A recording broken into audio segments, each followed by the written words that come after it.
We're only a few steps away from having a finished bag. In this video, we're going to be attaching binding to the interior and the exterior of the bag. We're going to be flipping it inside and outside. And finally, we're going to be admiring our finished product.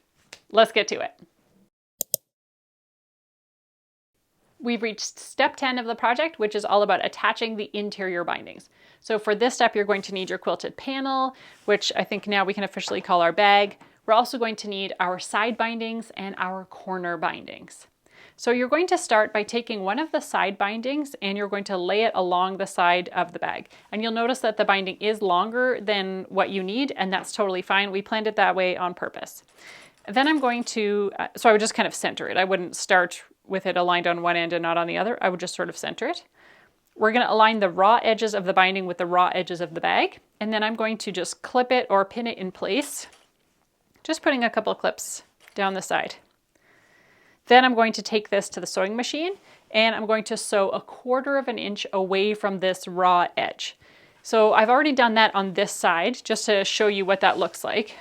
And now what we need to do is wrap this binding around to the other side. So I'm going to flip it over and I'm going to pull the binding around to this side. So on this side, you can see there's all kinds, I've been using black thread throughout. You can see there's all kinds of thread that's attached there. And the goal is to wrap the binding around so that it just sort of touches that line of thread or even goes a little bit past it. So I'm going to attach a couple of clips here to hold it in place. And then I'm going to take this to my sewing machine and I'm going to use a top and bottom bobbin thread that are going to match this binding color. So black for me in the top and bobbin. And I'm going to stitch 1/8 of an inch away from this folded edge of the fabric.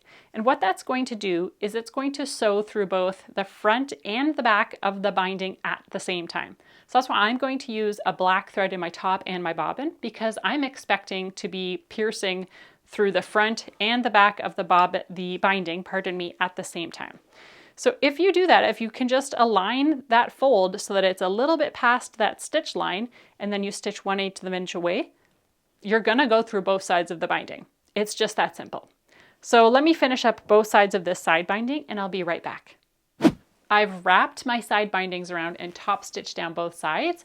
And as you can see here, there's no black thread visible on the lining side. I've covered that up with the binding and I've stitched through the binding, both the front and the back.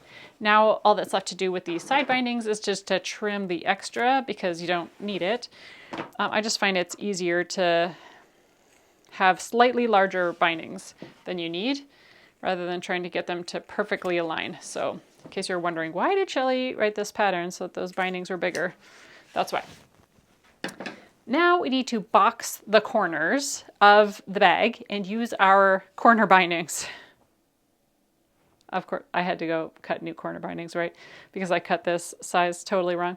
So all I did was, because I had used the cutout sizes for the large bag, I went back into the cutting diagram in stage 2, step 2, and I cut out corner bindings that were the right size for the large bag. So in case you make my mistake, but hopefully you won't. Hopefully watching this video has helped you not make that mistake. Okay, we're going to take this from being a flat object where it's laying flat on the table, and we're going to, I don't know how else to describe this. I'm going to set it down as if it was a bag, and then I'm going to smush one part in towards me. And then here I'm looking at this corner, and what I should have is I should have a side binding that is going vertical, and I should have cut edges of my corner that are aligned with their raw edges touching. So I'm just going to kind of smush it until it's in place, and there we go. So you're going to start again. It starts flat. You're going to stand it up, and as if it was standing up with the base. Then you're going to smush this part down so that you've got raw edges at the top, a side binding that's going vertically, and then your edges should be pretty well aligned. Sometimes you got to kind of manipulate it a little bit just to make sure that all the edges are nicely aligned. And then these should be about a 45-degree angle. From here, you're going to take one of your corner bindings. They should be the right size if you followed all the directions. Or if you have to cut new ones, that's no big deal either. I'm going to center this over the length. Again, it's longer than it needs to be, and that's actually quite important for this step. And I'm going to clip it in place. Well, then I've been thinking about what am I going to do with this bag now. I really had pictured myself maybe bringing this bag to this quilt show this weekend, but I don't know if I'm going to like this size and shape. We're just going to have to see when it's all done, and then I'll compare it to what a normal medium size is supposed to look like, and we'll just see how I like that. Okay, I'm going to take this to the sewing machine and sew 1/4 inch away from that seam, and I'm also going to do the same thing with this other corner. This is called boxing corners. I didn't mention, but you have to shove your side binding to one direction or the other. It does not matter. I prefer to, I don't know, it really does not matter. So I wouldn't worry about it one way or another. I'm going to center this, clip it in place, take this to the sewing machine, and sew 1/4 inch away from the raw edges. And you'll never see these stitches, so it does not matter, but I'm imagining, if you've just done the other steps, you probably have threads in your top and bobbin that match your binding, and that's just fine. So let me go, here's a good tip actually. I would take a look at the back side as you do this, because I often find that sometimes the fabric gets pushed over a little bit. So I'm going to unclip that, let that fabric go back where it's supposed to be, and then re-clip, lining up all the raw edges. So before I go to sew it, I just like to take a quick look here. It's happened on this side as well, right here where the fabric is kind of folded over. So I'm just going to unclip that, let the fabric fall the way that it needs to, and do that. So I would take a look at the front and back before you stitch it. Let me run to the sewing machine and then BRB. So here's my bag with the corner bindings attached. But now I want to wrap these around just like we did with the side bindings. However, these ones you're going to see. So we're going to finish the edges of them. So I use that black thread, so that should be pretty obvious that I've sewn it on with 1/4 inch seam. And I'm going to hope, this is again where choices matter. I don't know how visible this is going to be on screen, but I'm going to you can also refer to the pattern where I think there are really good diagrams that do explain this. But what you need to do is tuck in one of those ends. So one of the short ends, just fold it over and tuck it in. And then we're going to now fold the top over top. And you want that binding again to come past or touch that black, for me, it's a black line of stitching. So I'm going to continue wrapping this binding around the raw edge. So now we're encasing the raw edge. And it's going to come to that black line of stitching. And you can get kind of forceful with this and just sort of shove it along.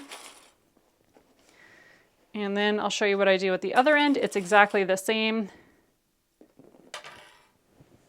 Okay, blue one didn't want to stay. Now I've come to the end, the other short end, so I'm going to tuck in the short end and then wrap the top over it. And you have to kind of like fiddle with it a little bit to tuck in any loose bits. Shouldn't be too tough though. Clip that in place. I'm going to do that with this other side as well. Take it to the sewing machine and top stitch 1/8 of an inch away from this folded edge. So again, I'm going to be stitching through both sides of this binding at the same time. So I'm going to have black in the top and bobbin thread, and I'm going to be covering that line of black stitching. Now I'm really motivated to do it because it's a big black line of stitching. So my job will be to make sure that that binding touches or covers that line. So let me do that and I'll be right back. Okie doke, all of the interior bindings are attached. The side bindings are on each side and the corner bindings have been attached to both sides. I really like this pop of color and contrast that this binding adds to the interior of the bag.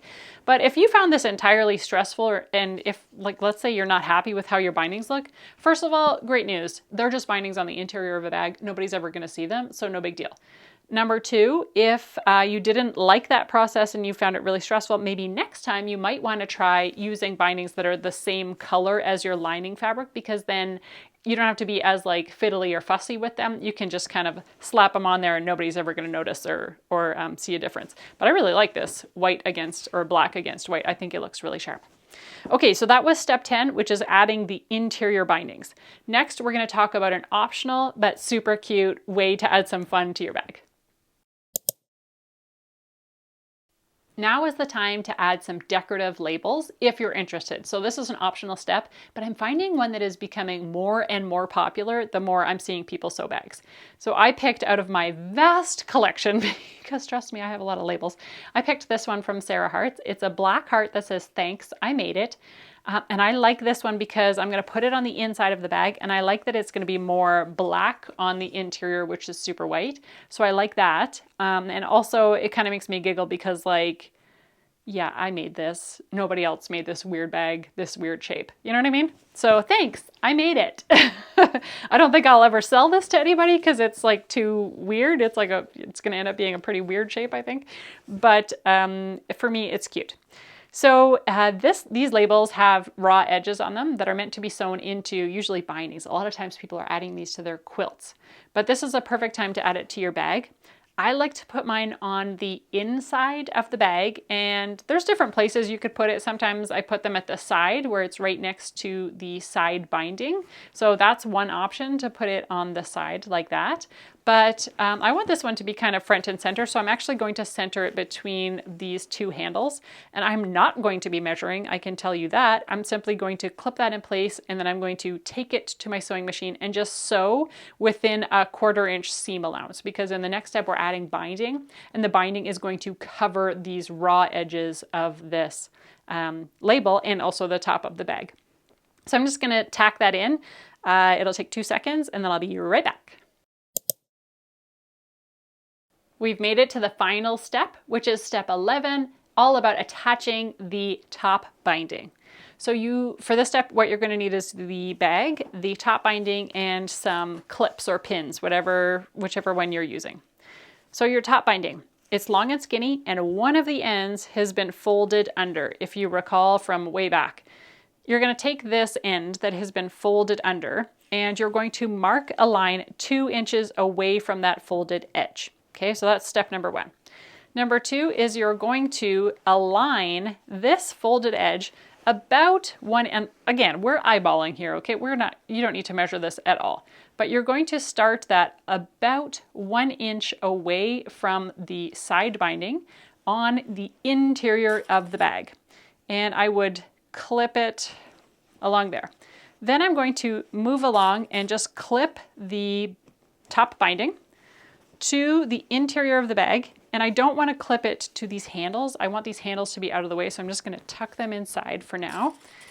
And I'm just going to quickly, and you don't really need to be too precise with this, I'm just clipping this around, black threads, sure, the exterior of the bag. When I come to the sides, side bindings, I want to make sure that I'm arranging them in the same way that they're sewn at the bottom. So if they're sewn pushed this way at the bottom, I want them to be pushed this way at the top. Same. I'm going to clip that in place. You don't need a great number of these. It just is, I do find helpful to have it somewhat held in place as you do this step. And then you're going to come back around. Same thing, this one was pushed. This side binding was pushed this way, so I'm going to push it that way and then clip that final one down. All right, now you'll see that there's a little bit of extra fabric, but not a ton. All right, so not a ton, just a little bit.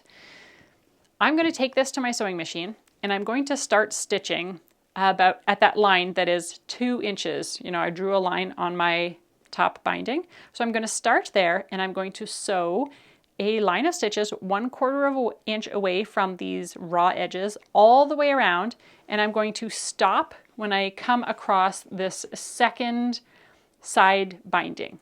So I'm going to stitch all the way around and then come back to the side binding, and then I'm going to show you at the machine what to do with this end, because I think a video is probably just easier. But again, you want to keep the the handles out of the way while you're sewing this. And here's a tip.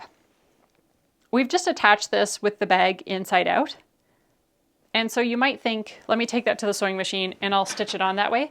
But I actually find it's pretty hard to wrangle this bag like this. Instead, I'm going to turn this. And the instructions in the pattern tell you, maybe try different ways and see what works best for you. But I'm going to turn this inside out. And I'm going to stitch this binding on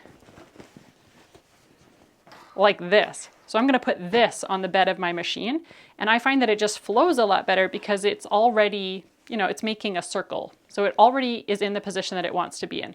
It's a bit awkward to kind of put your sewing machine like needle inside this bag, but I find it way easier than if I had it flipped outside, right side, outside, inside, outside, you know, the other way.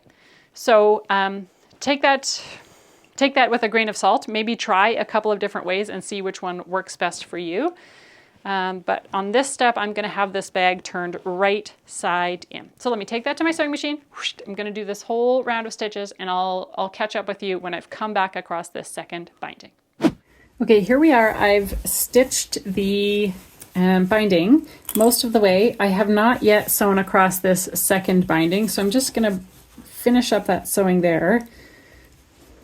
And I'm sewing about 1/4 inch away from this raw edge. Okay, and I've just sewn across that second binding. Now, I'm going to trim this tail end. So this is the tail end, and this is the end that we started sewing, and this is the one with the fold in it. So what I need to do is trim this binding so that it's going to tuck inside here. We're just going to do a really simple finish on this binding. I promise it's simple, it's easy, it's elegant, it's no big deal. So I'm going to clip this and maybe actually look and see what I'm doing. I'm going to clip it about 2 inches away from that side binding. I'm not measuring. I just need it to kind of overlap these two. These two need to overlap by about 1 inch. So I'm going to open up this first binding, the start of the binding, lay it down, and then tuck the tail end inside, wrap that back over, and now they should be fairly tightly and snugly attached to each other. And I'm going to finish sewing, holding down that binding, until I come back to the start. And I'm just going to backstitch real quick to secure those stitches. So that's how I would attach the binding to the interior of the bag. And the join there is fairly seamless and not very noticeable. And now all that's left is to wrap that top binding around the raw edges and enclose the raw edges. So what I'm doing is I'm going along and I'm folding the binding to the exterior of the bag, and I'm making sure that that binding is touching or just overlapping that black thread line, because I'm using black. And now is a great time to be clipping any loose threads that you might see, because otherwise you're going to sew those into the binding, and then you'll be sad when they're all, when you've got to trim all those. You got to trim them sometime, either after you've put the binding on or now. So I just like to go around and trim any threads that I see, and I'm just going to clip this in place all the way around. And when I've got that done, I'm just going to add my final round of stitches, which again, I believe I should be catching the front and the back of the binding at the same time. So I'm going to be using a top thread and a bobbin thread that match the binding fabric so that they will simply disappear. And again, I'm now going to flip this inside out because I do find it hard to kind of get this flat on my bed. So I'm going to flip the bag inside out one more time just for funsies. And then once I'm done that, at the very end, I'm going to have to flip it right side out all over again. But I find this easier and just better for my mental health and my sanity if, when I'm sewing, the thing that I'm trying to sew is on the interior of a circle. So again, these handles are going to be in the way. I'm just going to make sure that I tuck them out of the way. I'm going to start near one of the side bindings. So let me find one of those. So I'm going to start near one of the side bindings. I'm going to not backstitch at the start, but I'm going to do the entire row of stitching and then just backstitch at the end so that those seams are secured. And of course, you're never going to see that extra stitching because of the thread color. So let me just do that.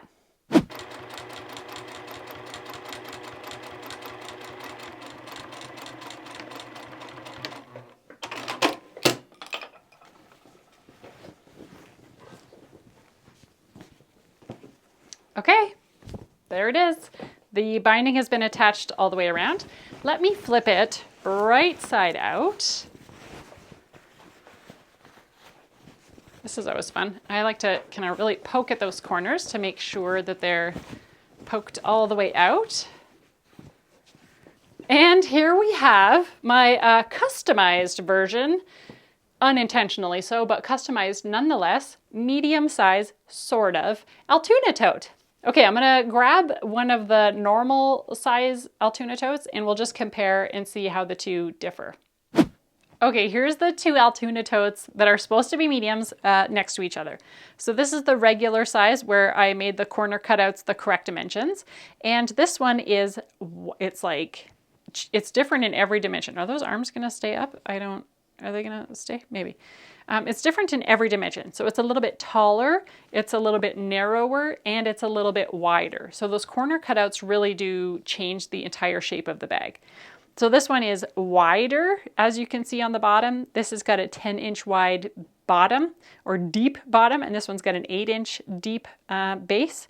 And then, as I mentioned, everything ended up a little bit different. So while I would not have designed a bag to be this shape and size, it's still practical and it's still useful, and I can still like carry it around with me and put stuff in it and carry stuff to the post office or whatever. So here's a lesson that I want you to take away from this. My challenge is going to be when I carry this about and have somebody tell me, what a beautiful bag. My challenge is going to be to just say, thank you so much, I made it and I really like it. I do not need to point out to them how I made this big mistake and everything changed about this entire bag. I can just say, thanks, I made it. And that's all you have to do as well. So when you're out and about and somebody comments on your bag and tells you how lovely it is, I want you to say, thanks, I made it. Okay, that's all. That's all you have to say. You don't have to point out any kind of flaws. So I had a lot of fun making this bag with you, and I'm really glad that you joined me. I 100% want to see the bags that you're making. So use the hashtag Altoona Tote on social media, and that way I'll be able to see and share your work. Now, if you made this bag and you're thinking, I'd like to try something that's a little bit more involved, but maybe still beginner friendly, I can 100% recommend my doable duffel bag. It's a practical duffel that's got zippers and pockets and all kinds of things going on. And I've got an entire playlist of videos that are going to walk you through going through start to finish. So I'm going to put a link to that here. And as always, I'm wishing you happy sewing, and I'll see you in my next video.